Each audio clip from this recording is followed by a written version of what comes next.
अगला जो एलिमेंट है जो जीएनपी में शामिल है वो एक्सपोर्ट माइनस इंपोर्ट। एक्सपोर्ट को क्यों ऐड करते हैं जीएनपी की इक्वेशन में और इंपोर्ट को क्यों माइनस करते हैं?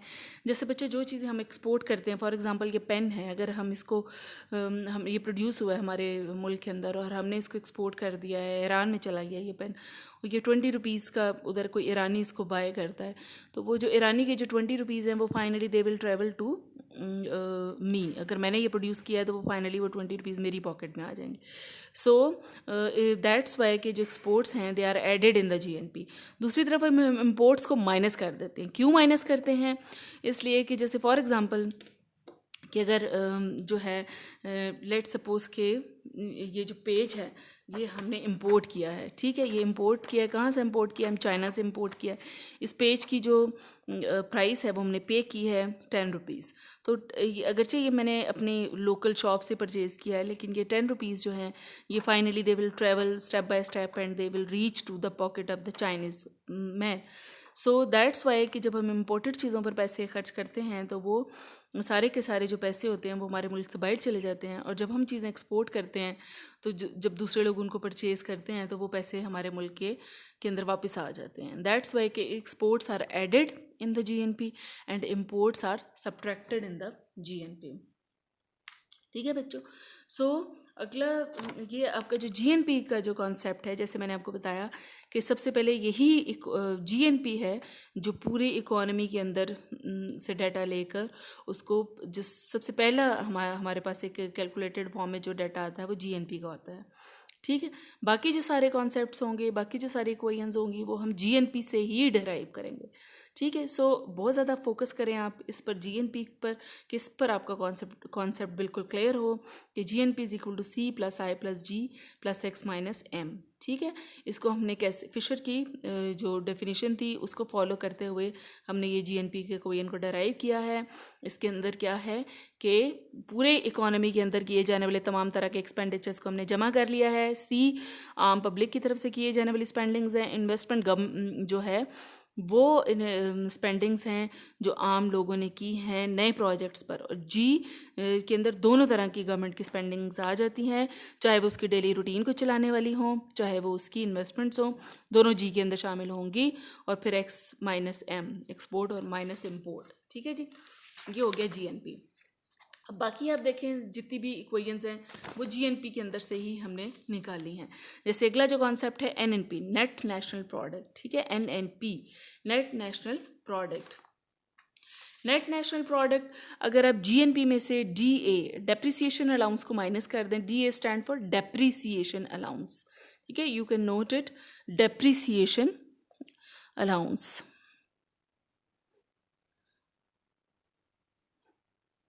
उर्दू में इसको कहते हैं शिकस्त व रेख के अखराजात। डेप्रिसिएशन अलाउंस में जैसे आपकी फॉर एग्जांपल आपकी एक फैक्ट्री है जिसके अंदर आपके पास 10 मशीनें ऑलरेडी काम कर रही थी। आपने इस साल एक नई मशीन परचेज़ की है और जो है आपके पास अब 11 मशीनें हो गई हैं, लेकिन पुरानी जो 10 मशीनें थी उनमें से एक मशीन ऐसी है जो बिल्कुल ख़राब हो चुकी है। आपने उसको सेल किया, वो आपकी 500 की सेल हो गई।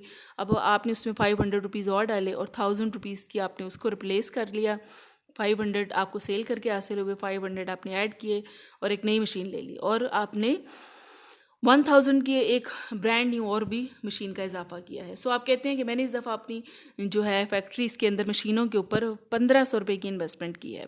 आपकी अपनी पर्सनल कैपेसिटी में तो हो सकता है कि आपकी जो इन्वेस्टमेंट्स है इस दफ़ा की वो आपने 1500 की हुई हों, लेकिन जब हम एनएनपी की कैलकुलेशन करेंगे या आप असल में देखें तो आपकी जो थी ना वो फैक्ट्री, उसके अंदर पहले तो 10 मशीनें थी, अब 11 मशीनें हो गई हैं। अगरचे आपने जिस मशीन को रिप्लेस किया है उसके ऊपर मतलब उसको रिप्लेस करने पर आपके 500 रुपये खर्च हुए हैं। सो ये जो 500 रुपये हैं ये आपकी डेप्रिसिएशन अलाउंस है। आपकी पर्सनल कैपेसिटी में आपकी जो इन्वेस्टमेंट्स हैं वो 1500 रुपये हो सकती हैं, लेकिन असल में इन्वेस्टमेंट सिर्फ 1000 रुपीज़ की हुई है। ये जो 500 रुपये हैं ये आपका डेप्रिसिएशन अलाउंस है। और नेट नेशनल प्रोडक्ट को कैलकुलेट करते वक्त हम जीएनपी में से डेप्रिसिएशन अलाउंस को माइनस कर देते हैं। जैसे पहले मैंने आपको बताया कि GNP is the most raw data which you have collected from your economy. So अब इसको जैसे जैसे हम रिफाइन करते चले जाएंगे तो हम अगले स्टेज पर आते चले जाएंगे। सो पहली चीज़ हमने क्या रिफाइन की है कि जीएनपी में से डेप्रिसिएशन अलाउंस शिकस्तरे के अखराजात को हमने माइनस कर दिया। शिकस्तरे डेप्रिसिएशन अलाउंस क्या है कि पुरानी जो मशीनें होती हैं उनको ठीक करने पर, उनको रिप्लेस करने पर जो आपके पैसे खर्च होते हैं उसको हम डेप्रिसिएशन अलाउंस कहते हैं।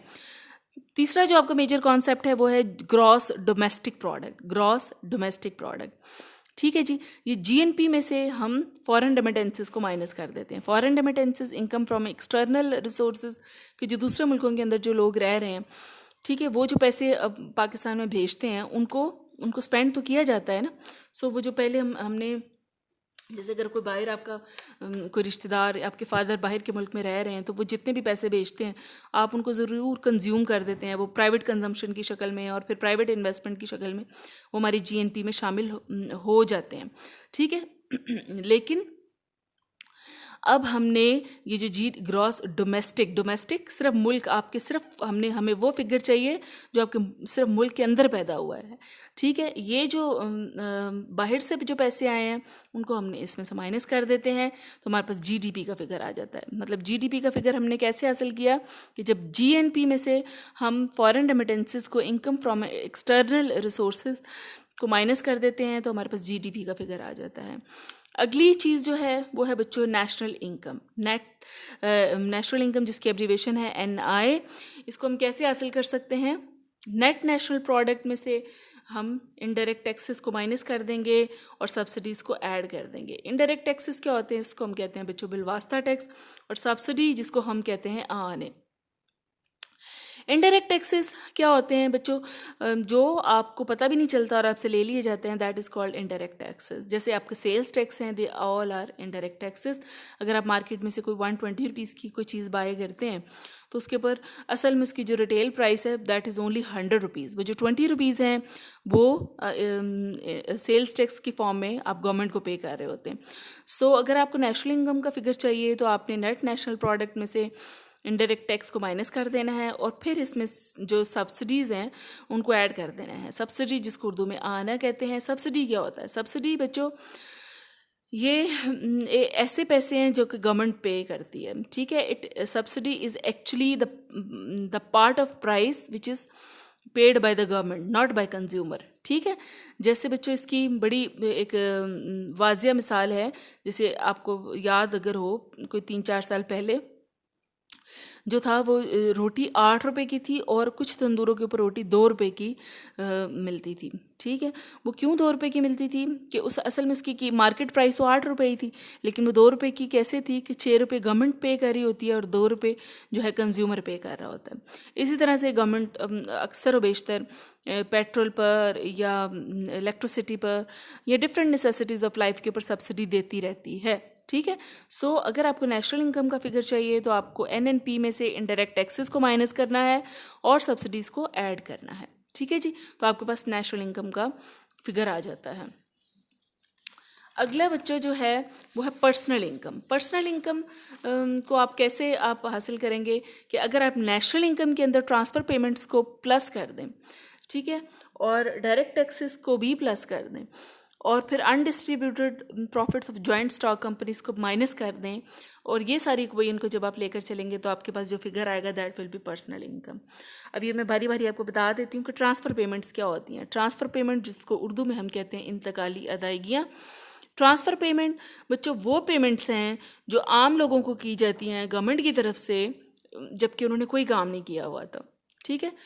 और जैसे पाकिस्तान के अंदर पेंशन जो है वो एक ट्रांसफ़र पेमेंट की कैटेगरी में फॉल करती है, या फिर जैसे स्कॉलरशिप्स दिए जाते हैं बच्चों को वो ट्रांसफ़र पेमेंट में आ जाते हैं।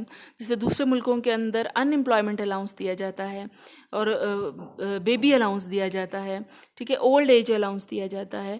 ये सारे के सारे वो पेमेंट्स हैं कि जो लोग काम नहीं करते लेकिन फिर भी उनको ये पेमेंट्स दी जाती हैं, ये सारी की सारी ट्रांसफ़र पेमेंट में आ जाती हैं, ठीक है। उसके बाद डायरेक्ट टैक्सेस बच्चों वो टैक्सेस हैं जो आपसे बताकर आपको से पूछ कर मतलब आप पर इम्पोज किए जाते हैं। पहले आपसे आपकी इनकम पूछी जाती है, फिर किसी ख़ास रेशो से आपकी इनकम में से टैक्स चार्ज किया जाता है। जैसे इनकम टैक्स है और यहाँ एक्साइज ड्यूटी है, ठीक है, ये सारे के सारे डायरेक्ट टैक्सेस आ जाते हैं। फिर क्या है, undistributed profit of joint stock of companies. ये क्या है, ये जैसे बच्चों आप में से कुछ 6 बच्चियां हैं हमारी क्लास की, ठीक है, वो मिलकर एक प्रोजेक्ट को शुरू करती हैं, ठीक है, वो सब मिलकर उन 6 बच्चों ने मिलकर इन्वेस्टमेंट की और प्रॉफिट हुआ 100 रुपीज़, ठीक। 100, वो आप सबका ये बाहमी एग्रीमेंट होता है कि हम सब इक्वली पार्टनर हैं इस बिज़नेस के अंदर, तो हम सारे 10-10 रुपीज़ तो घर ले जाएंगे। हम 6 लोग जो हैं वो 10-10 रुपये आप लोग घर अपने अपने प्रॉफिट के तौर पर ले जाएंगे, और बाकी के जो 40 रुपीज़ होंगे वो आप अपनी जो कंपनी है उसके नाम से आप एक अकाउंट खोलेंगे और उसके अंदर ही पड़े रहेंगे वो 40 रुपीज़। वो जो 40 रुपीज़ है वो कहलाते हैं undistributed profits joint stock of companies. So वो 40 रुपीज़ जो हैं वो हमने इसमें से माइनस करने हैं, ठीक है। तो फिर हमारे पास पर्सनल इनकम आ जाएगी। मतलब पर्सनल इनकम क्या है, national income plus transfer payments plus direct taxes minus undistributed profits of joint stock of companies, ठीक है बच्चों। नंबर 6 पर आ जाता है डिस्पोजेबल पर्सनल इनकम। अगर आप अपनी ये जो डिस्पोजेबल पर्सनल इनकम की एब्रीवेशन है YD, इसको हमने YD से एक्सप्लेन किया है कि YD को कि हम कैसे हासिल कर सकते हैं कि अगर हमने ये जो नेशनल इनकम जो कलेक्ट कर रखी है जिसको हम Y से शो कर रहे हैं, उसको अगर हम नेशनल इनकम की बच्चों एब्रीवेशन होती है Y, तो Y से अगर नेशनल इनकम में से टैक्सेस को माइनस कर दें, ये Y stand for national income, this Y stand for national income, ठीक है। सो अगर आप नेशनल इनकम में से टैक्सेस को माइनस कर दें तो आपके पास जो फिगर आएगा that will be called disposable income, ठीक है। The last one is the पर कैपिटा इनकम। पर कैपिटा इनकम जो है वो नेशनल इनकम को जब आप टोटल पॉपुलेशन से डिवाइड कर देते हैं तो that is called per capita income, ठीक है। पर कैपिटा इनकम जो है बच्चों ये is most commonly used value to analyse the economic status of the different countries, ठीक है। जब कोई कंपैरेटिव एनालिसिस हो रहा होता है डिफरेंट कंट्रीज़ के बारे में, तो उसके अंदर जो पर कैपिटा इनकम ही होती है जो किसी भी मुल्क के इकोनॉमिक स्टेटस को एक्सप्लेन कर रही होती है। अगरचे ये इतना ज़्यादा ट्रू पिक्चर तो पेश नहीं करता। जैसे अगर पाकिस्तान की फॉर एग्जांपल कहा जाता है कि जो पर कैपिटा इनकम है वो है 1800, मेरा ख्याल है कि ऑलमोस्ट यही है $1800 पर ईयर, ठीक है। $1800 पर ईयर है हमारी पर कैपिटा इनकम। अगर ये कहा जा रहा है तो हमारे मुल्क में बहुत ज़्यादा लोग ऐसे होंगे जिनकी पर ईयर जो है इनकम वो हो सकता है $200-300 हो, ठीक है। और हमारे मुल्क में बेहिसाब ऐसे लोग होंगे जिनकी एनुअल पर कैपिटा एनुअल जो उनकी पर्सनल इनकम है वो हो सकता है कि लाखों डॉलर्स की शक्ल में हो। सो अगरचे ये ट्रू पिक्चर पेश नहीं कर पाता, ठीक है, उसमें डेविएशन बहुत ज़्यादा होती है, लेकिन इवन देन यही वो वैल्यू है पर कैपिटा इनकम जिसको इंटरनेशनली अपना इकोनॉमिक स्टेटस बयान करने के लिए हम जो है इस्तेमाल करते हैं, ठीक है बच्चों। ये थे आपके various concepts of the national income. तो ये टॉपिक हो गया आपका ख़त्म। इंशाल्लाह ताला कल जो है वो हम करेंगे monetary income versus real income, ठीक है।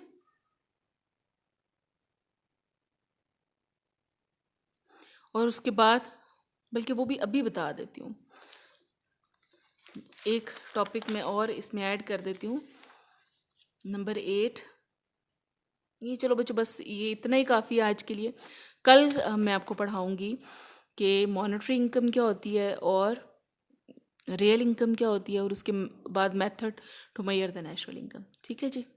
आप कोई क्वेश्चन अगर आप करना चाहते हैं तो आप इसमें कमेंट बॉक्स में या अपने वॉइस मैसेज की मदद से आप अपने क्वेश्चन रेज कर सकती हैं। I will answer your questions.